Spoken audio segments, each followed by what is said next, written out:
Hey everybody, welcome back to my channel. I'm continuing on with projects for Calamity Jane today, and I'm going to use this pattern. It's McCall's 8231. I don't know if it's forwards or backwards for you, but and I'm making the top.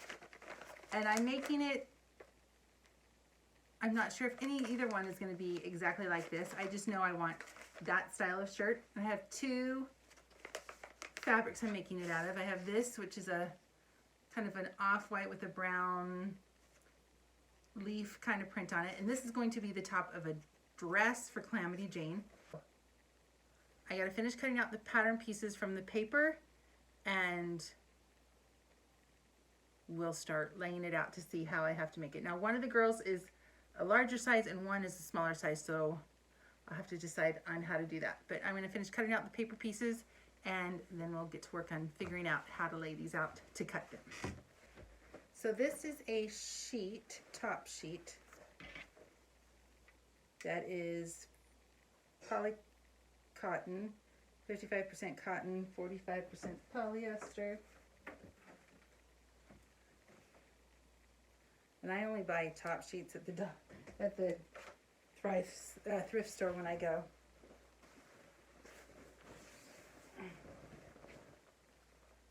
You can get a lot of stuff out of a sheet.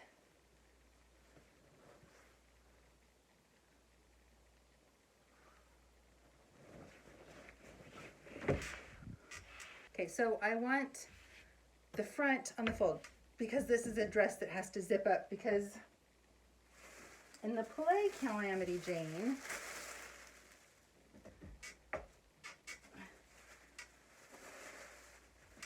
the actress takes and changes her clothes on stage during a song. So I want her to be able to do it easily, so it's just a dress instead of a skirt and a shirt. But I didn't find any dress patterns I liked. I really like the skirt pattern, and I already have this shirt pattern, so I decided to go with this. So I want the front bottom. This is the back.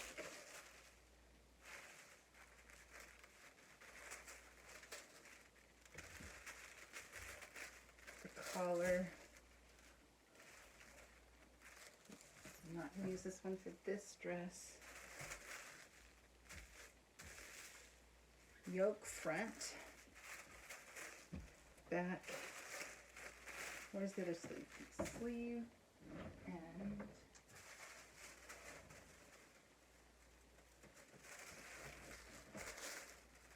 sleeve.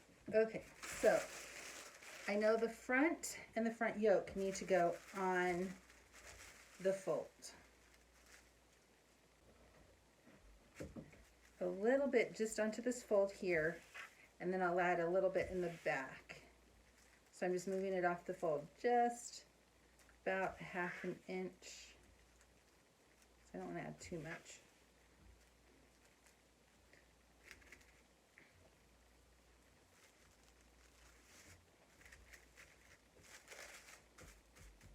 I find it's really easy at times to change and move it from front opening to back opening, or vice versa. And with the play, even though zippers were not a thing at the time period, possibly, I have to look up the history of zippers, I still put zippers in everything. Even all the corsets are getting zippers, just because time to get things on and off people, it's just so much easier to use zippers. I'm sure everybody wishes they had the strapped up back, but all those eyelets and it's just not easy to do. And remember, when you're laying out patterns, you want everything, this is something I learned early on, is pay attention to your fabric. Not paying really close attention to this, but if there's a design, make sure everything is top on this end. Like this is the top of the sheet, so the top is going to be over here, and the bottom is going to be over here. That way You won't have things like I had ducks that were upside down on a dress and cats that were upside down in a coat, because I just would forget to pay attention to the pattern and what direction the pattern is going. So this is an all over one, so I'm not really worried about it, but sometimes you just need to pay attention to those things.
Okay, I'm going to finish cutting this out and I'll be back.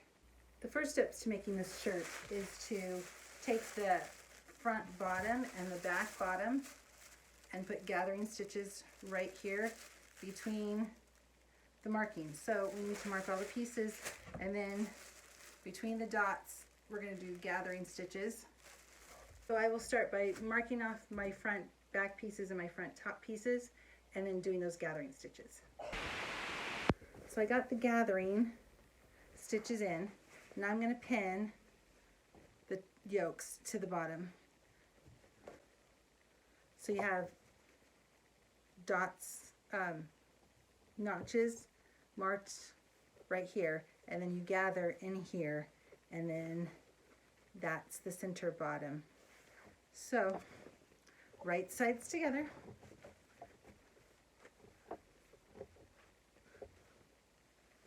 It looks kind of funny because of the way it's shaped, because this is the top of the yoke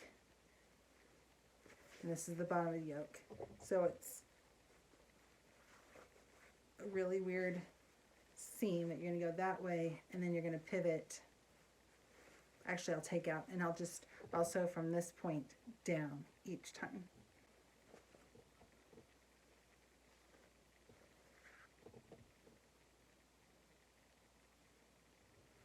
I'm going to connect at the notches.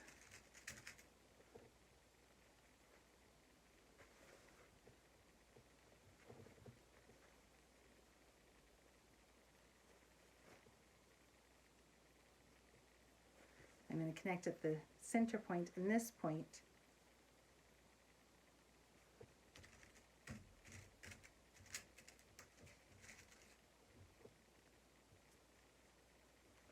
And then there's just a little bit of gathering to make the two meet.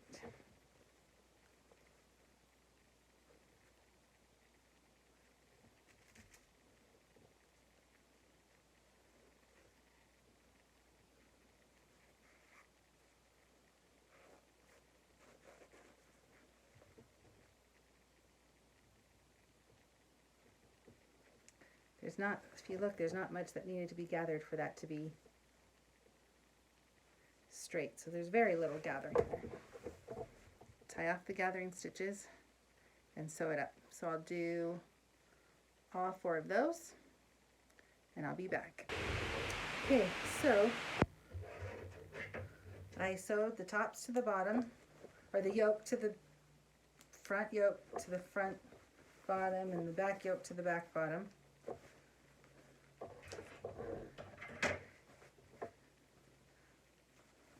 The gathering stitches weren't that much, just a little. Then I pressed it, which I'm sure didn't make the gathering stitches look very well, and I serged the seam. So now I'm just going to take out those gathering stitches that you can see.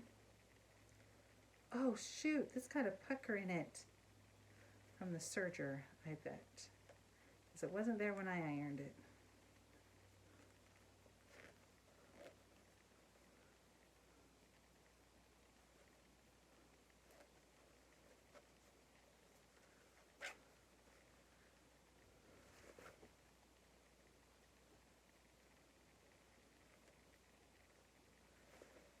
Okay, so I'll have to take that, yep, right there in that serger. Okay, so I will take that out. I will finish taking out the rest of the gathering stitches. Yeah, I didn't do that anywhere else. Reserge that one seam, and then I'm going to pin shoulders together and side seams together. Okay, so I have my shoulder seams pinned together and my side seams pinned together. When I sew them, I want to sew from the top to the bottom and from the inside to the outside. So I'll make those 4 seams and I'll be right back. So the next step is to put the collar in. And I didn't want to put a full body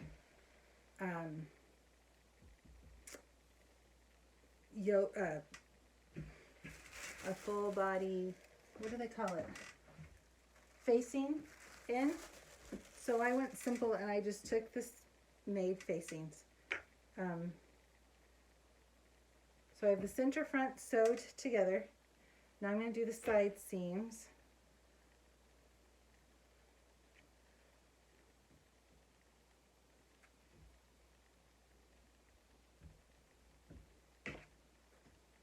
I'm going to sew those together, press it, open it, and then we'll put the collar on.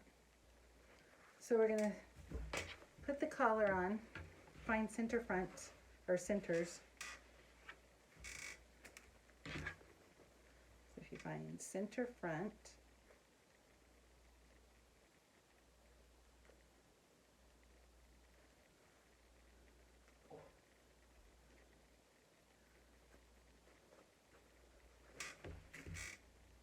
of the shirt. Oh, and on this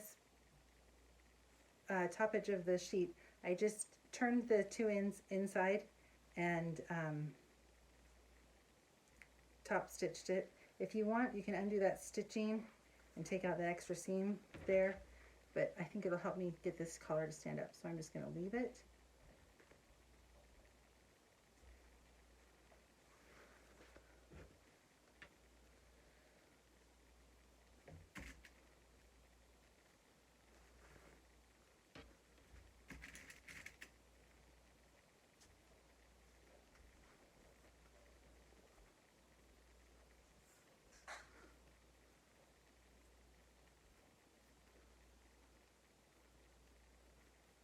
And this collar is not going to be all the way up to the end, which is fine. It'll be in the back.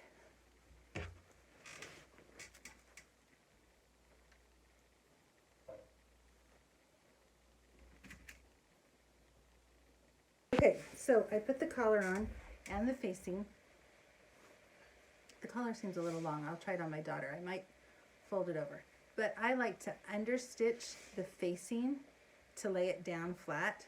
So it's just going to sew the facing to the seam allowance at maybe a 1/4 inch, and that'll help hold the facing down to the collar on the inside.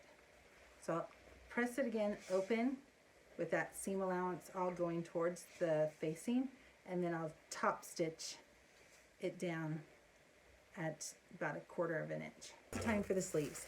I've never made a 2-piece sleeve before, but it doesn't seem too complicated. And I've never put a cuff in this way before. So I have done a cuff before similar to this, where it's got the placket on the side, but it's been a long time. I think I've only done it once. And it might have been clear back in high school. No, I think I've done one since then. So I'm going to follow the directions. So the first step is to do the big gathering seam stitches along the top, because it's a really big fluffy sleeve. Look how wide that sleeve is. And then it says to go ahead and stitch down the one side seam here, where it's got this funny thing, and it says to stay stitch. We're stay stitching down, and then we're going to go here and do a nice corner and then cut in on the corner. And then here are the placket pieces, which we need to press down. So I'm going to do all that, maybe let you see a couple things while I'm doing it. So now it says to take the sleeve and put the undersleeve on it.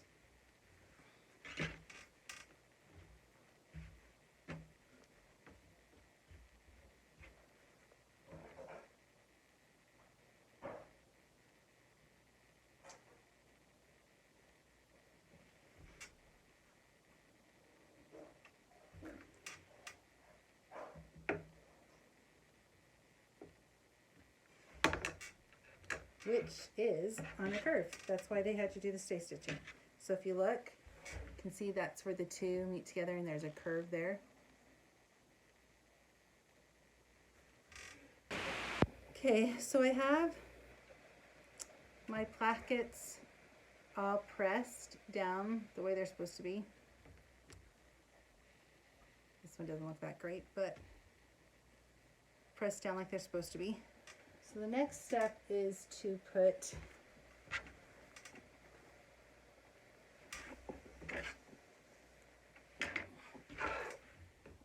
this placket on.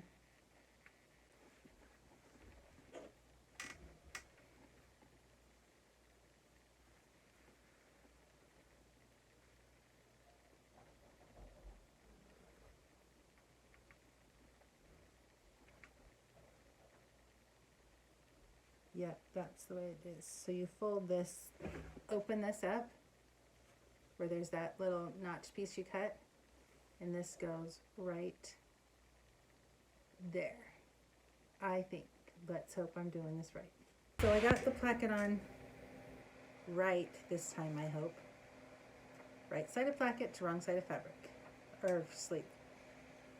Okay, so press it towards placket. Now I'm going to take this placket, I pressed it, and it's going to the other side, pin right side of placket to wrong side of upper sleeve opening.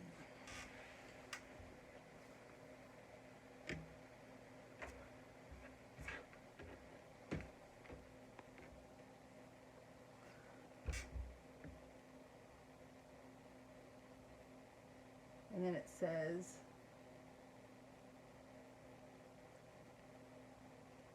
sew to dots.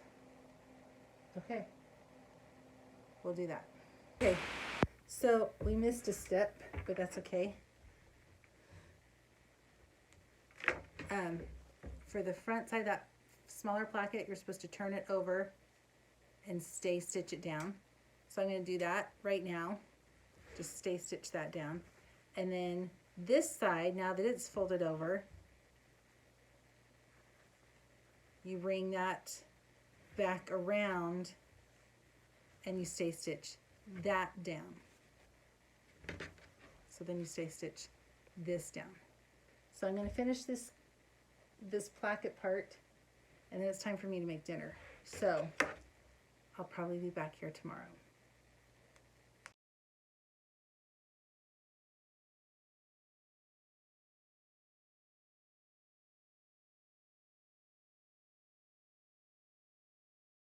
And then this is Calamity's day look. There again, I've used a sheet, so it's got a nice fun hem. And this was a shirt I made. And I think it will be a vlog all on its own on I made a shirt. And I used this pattern to make this shirt. I made it differently where it closes in the back with a zipper. The only thing I might have to do after I put it on the girl is put a different zipper in it, because the zipper ends right here. And I don't know that that's going to be long enough to